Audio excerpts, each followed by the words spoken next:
Goodness gracious, Vice Ganda nagbabalik, may comeback din ba sa Everybody Sing?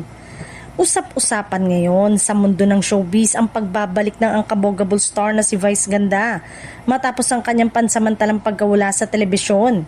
Sa kanyang muling pag-apak sa entablado ng It's Showtime, agad niyang pinasaya ang mga manonood sa pagbuhay ng kanyang iconic line na Goodness Gracious na naging simbolo ng kanyang comeback. Ayon sa ulat, mainit ang pagtanggap ng fans sa kanyang pagbabalik, lalo na't matagal din nilang hinintay ang muling pagpapakita ng komedyante sa noontime show. Hindi rin napigilan ng marami na magbalik tanaw sa kanyang mga nakaraang proyekto, kabilang na ang hit musical game show na Everybody Sing. Dahil dito, umugong ang espekulasyon online kung posible muling bibalik ang Everybody Sing sa telebisyon. May ilang netizen pa ang nagtanong kung maaari itong mapanood sa iba't ibang network gaya ng All TV.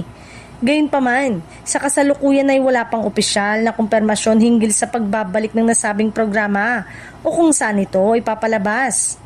Matatandaan na ang Everybody Sing ay unang umere noong 2021 at tumagal hanggang 2024. Kung saan naging paborito ito ng maraming Pilipino dahil sa kakaibang format nito na pinagsasama ang kantahan at premyong pera para sa mga kalahok. Sa ngayon, nananatiling palaisipan kung magkakaroon nga ba ng comeback ang Everybody Sing o kung ililipat ito ng bagong tahanan. Ngunit kung pagbabasehan ang mainit na suporta ng publiko, tila handang-handa na ang fans sa anumang susunod na goodness gracious moment ni Vice Ganda.